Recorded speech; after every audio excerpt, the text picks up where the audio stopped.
This is the DFS First Look Podcast, breaking down everything you need to know for daily fantasy sports in 15 minutes. This is your host, Joshua Schwager. Welcome to episode 3 of the DFS First Look Podcast. Today, the elite pitchers are matching up against elite bats as Jake Arrieta and Matt Harvey are set to square off against the Washington Nationals and the Arizona Diamondbacks. Can Trevor Bauer strike out enough Kansas City Royals to be valuable today? We've seen him in the past do absolutely amazing things, but the Kansas City Royals do not understand how to strike out. It's phenomenal. Can Michael Wacha get back on track after giving up his first loss on the year to the same team that he's going to be going up against again tonight, the Los Angeles Dodgers? We are also going to analyze all the cash game bats today on today's edition of DFS First Look Podcast. But before we get into all of that, I need to talk about something we didn't talk about yesterday. Sir Eduardo Rodriguez, Erod of the Boston Red Sox, went up against the Minnesota Twins. 7 innings pitched, 7 Ks, 1 earned run. After I just got done writing an article about how I did not think he was that safe of a play, he goes and puts up another masterful performance. Now, let me break this down just a little bit for you. There's a thing with the rookie pitchers that they do phenomenal against people the first time that they see them. And Eduardo Rodriguez threw his fastball about 70% of the time before the 5th inning. Now, the 6th and the 7th inning come around, and the Twins are learning how to get on base. You know why? Because he's starting to have to mix in his secondary stuff. You start seeing that secondary breaking ball, that secondary curveball come into play, and Eduardo Rodriguez looks hittable. There's no way that he can sustain in this league by throwing fastballs more than 80% of the time. If you see him doing that, he's not going to be worth your time. So what you have to look for with Eduardo Rodriguez is if you see people that are really good at hitting fastballs or breaking balls close to their thighs, then you might want to look away from Eduardo Rodriguez. But for now, until he sees bats the second time around, Eduardo Rodriguez looks like he might be a stud. But the second you see Texas or Minnesota pop up again, he's gonna be in trouble. And with that note, we're going straight back in to cash game plays at pitcher. Number 1 on the day, and coming in first in my rankings with a 32.71 win score, is Jake Arrieta versus the Washington Nationals. Now, the Washington Nationals have this phenom named Bryce Harper, who has been destroying everybody. But Jake Arrieta might actually surprise you. Let me read off some of these numbers. 1.03 K in innings, 6.5 average innings, 9.28 K9, 1.94 BB9. Now, let me also tell you some other numbers. 1.07 K9, 6.62 average innings, 9.59 K9, and 1.49 walks an inning. Do those numbers sound similar to you? Yes, they almost sound identical. The names I'm giving you right now are Jake Arrieta and Matt Harvey. So the only thing that are truly separating Jake Arrieta and Matt Harvey is their competition. And in fact, I actually like the Arizona Diamondbacks to do better against Matt Harvey than I do the Washington Nationals versus Jake Arrieta. I have it between 2 points. 2 points. The hit score between the two, 7 points. Now, with that being said, the hit score doesn't actually factor in as 1 point. It's kind of weighted differently. But going on from there, you see all of the numbers. The BIBIP looks almost the same. The left on base looks almost the same. The ERA looks almost the same. The FIP looks almost the same. The XFIP looks almost the same. The Sierra looks almost the same. Matt Harvey and Jake Arrieta are the same pitcher.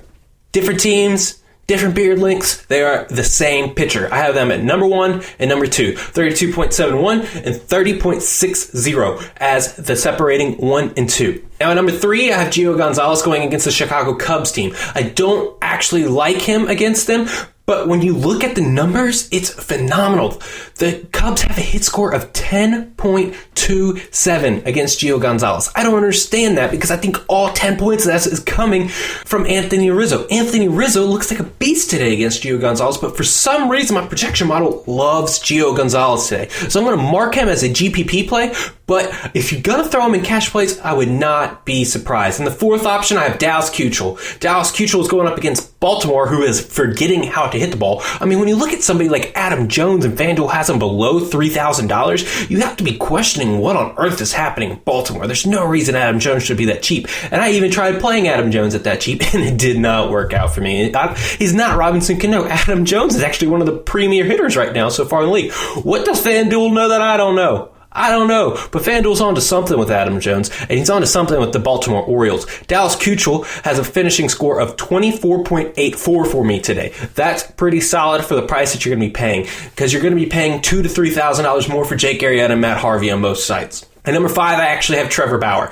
Now, I don't love Trevor Bauer today simply because the Kansas City Royals know how to get on base, they know how to take a walk, and they know how to not strike out. But Trevor Bauer has been so phenomenal. I mean, so far his K9 is above 9, his home run to fly ball ratio is below 10 at 6.8, his BIBIP is at sustainable average at 2.73. His left on base is a little high at 79.7, but his Sierra is at 3.73. So apparently in the future, he's not going to do as so good as he is right now, where his ERA is 2.97. But I don't see it. Trevor Bauer is one of the more advanced pitchers in the league. He really has an equation for every single pitch he throws out there. He's probably one of the most advanced thinking pitchers that we see in today's game. So back away, Max Scherzer. Trevor Bauer might be the future. I'm not banking on it, but he might be. That'll do it for my cash plays today. I don't think you're going to look too much further past Trevor Bauer today. You might look at Michael Wacha. I have him projected at 23.13 hit score against the Los Angeles Dodgers. Dodgers did look great against him. He has a low K9, and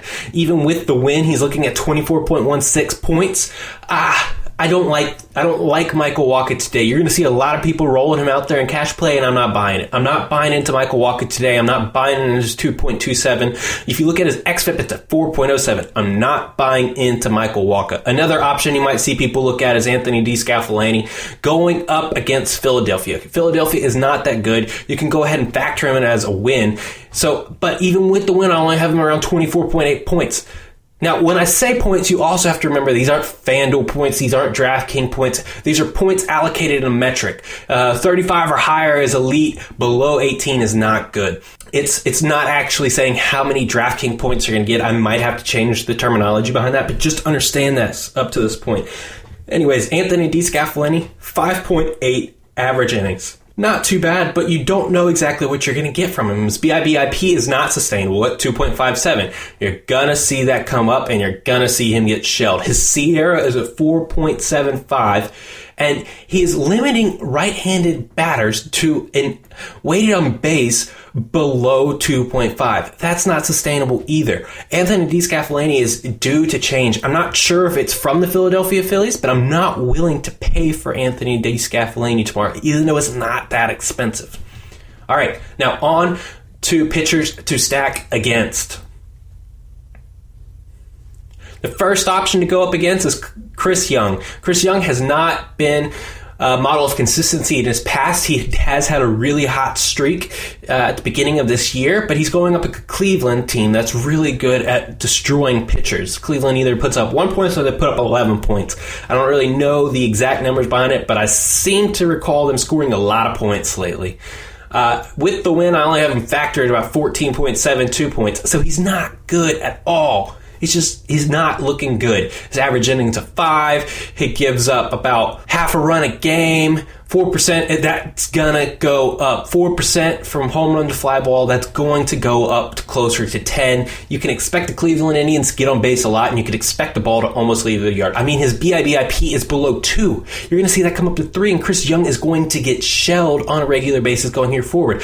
If I remember correctly, Chris Young started out in the bullpen because I didn't believe that his old arm could last as a starting pitcher, even though he won the Comeback Player of the Year last year. I mean, he's limiting righties to a below weighted on base of 2, and he's limiting lefties below 2.5. That's not sustainable. He's not going to be able to do that. Look for the Cleveland Indians to capitalize on this opportunity. Next, we see Kyle Gibson against Boston.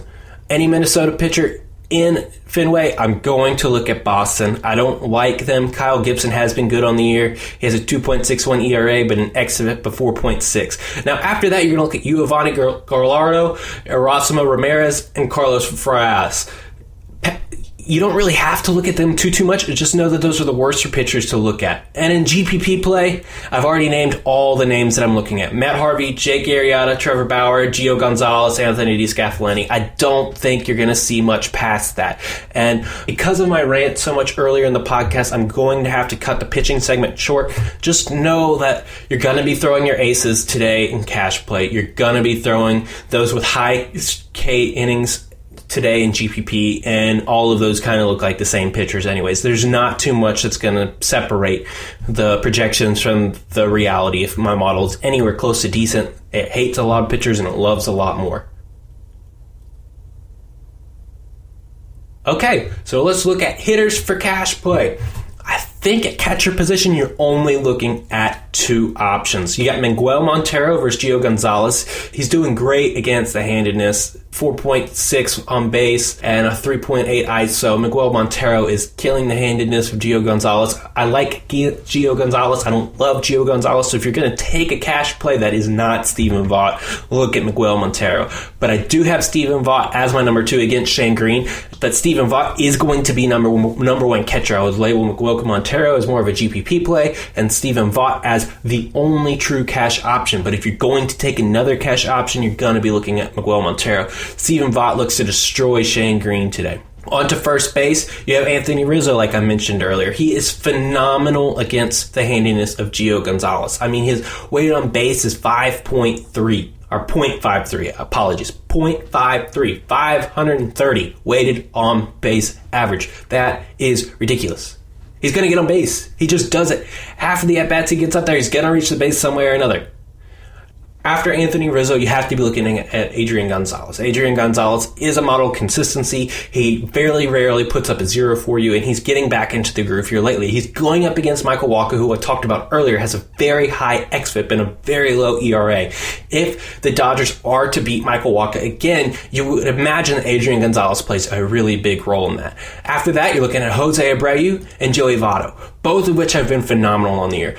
Jose Abreu goes up with Giovanni Gallardo, who I think that they're going to destroy today. And anytime the Chicago White Sox get the win, you can almost bank it on Jose Abreu having a big game. And I think that that's what's going to happen tomorrow. You have Joey Votto going up against Aaron Harang. And Aaron Harang hasn't been terrible, but he's been pretty solid this year. Joey Votto only has 8 doubles on the year, but he does have 9 home runs and 23 RBIs and 24 runs. I mean, he looks pretty average. He's very comparable to Jose Abreu. I really like Joey Votto. He's going a lot cheaper on a lot of sites, even though he is a lot more consistent, and I think that Joey Votto is a very strong cash play today. At second base, I'm looking directly at Colton Wong, Logan Forsythe, and Jose Altuve. There's not too much I'm looking. You can also look at Ben Zobrist, but I think Ben Zobrist might be a GPP play at the way that he's played since coming back from his injury. I really like Colton Wong against Carlos Farias. I think that Farias is going to get destroyed today against the St. Louis Cardinals,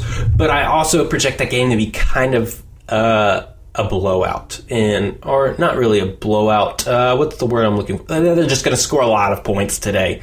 I like Colton Wong. He's more expensive. I like Logan Forsythe. He has been phenomenal so far this year. I would look at those two primarily, and if you can't afford it, Jose Altuve is always a great cash play. I mean, he has weighted on base of 4,900. And on that note of Jose Altuve, he has 13 at-bats against his opponent today. 6 of them are hits. He knows how to get on base against his opponent, and I don't expect it to change with the handedness.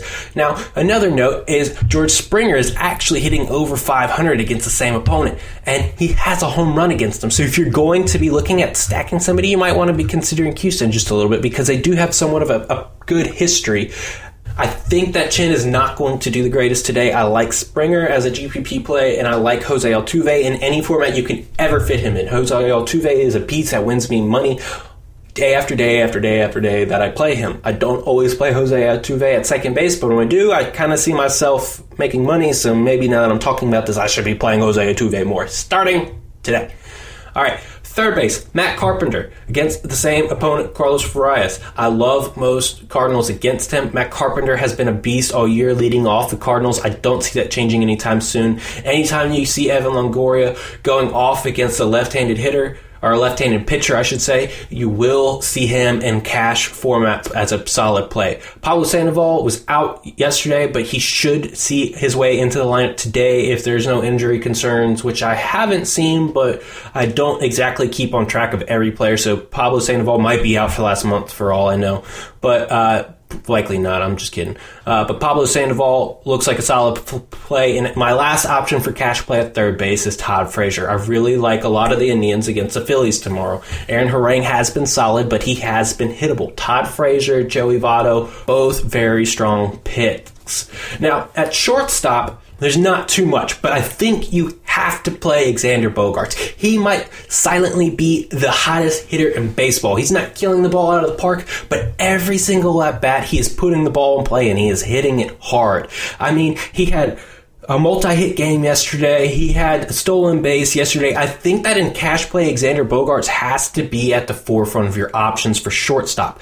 Past him, I do like Brad Miller and Marcus Semien. I think that both of them have good matchups. They both match up well against the handedness. I think Brad Miller might be a little bit cheaper, and Marcus Semien often doesn't produce when I put him in my lineup. He seems to produce on every day I don't put him in my lineup, but nonetheless, I think both are solid options. Now, looking in the outfield, I see Bryce Harper. He's just glaring at you. Those numbers pop out at you, and then you see who he's versing, and it's Jake Arrieta, and you got to go, do I really want to start Bryce Harper against Jake Arrieta? Probably not. You probably don't want to be spending that against Bryce Harper versus Jake Arrieta. You might be looking at him in GPP, but he did score the highest of all outfielders today, but I'm not sold on him. So back to traditional cash methods, which I should be talking about anyways, as cash outfielders, is Josh Reddick. Josh Reddick versus Shane Green, money, money, money. Now, Junior Lake after him is really cheap across all platforms. He might still be the league minimum. Junior Lake has been phenomenal since he's been up, and he's going against Gio Gonzalez, somebody that I have often said I don't trust to score a lot of points today. So I think I like Junior Lake again, and at the bare minimum price, I think that he's a great option. I would probably have Junior Lake in both cash and GPP plays. I just think that he is going to be consistent, can have multi-hit, he could have a home run, he could have a stolen base. He's just an all-around good player. And then Adam Jones. Like I said earlier, Adam Jones is just cheap. I don't understand why Adam Jones is so cheap. He's going against Dallas Keuchel. Maybe FanDuel and DraftKings know something that I don't, but his numbers really stick out to me. I mean, he's hitting lefties at 5,500. He's hitting for an ISO of 4,400 against lefties. I really like Adam Jones, and as cheap as he is, he's actually a bargain pick for... Anyways, for the last option is Jock Peterson. Jock Peterson is on a tear right now. I'm not going to bank on him hitting a home run, but my gosh, I might as well put money on it because he seems to do it every single night. I love Jock Peterson, and any format you can put him in against Michael Wacha. Michael Wacha seems to scare a lot of people off. I don't understand it. Michael Wacha does not have the best stuff. He does not have the best secondary stuff. I don't even think he has 3+ pitches. He just doesn't seem that good. I think that that's going to do it for us today, guys. Thanks for checking in to episode 3. Hopefully we do better on episode 4 tomorrow. If you have any concerns or suggestions on how to improve or other metrics you might want to hear about, other segments, go ahead and hit me up. Respond to this article below. All right, bye.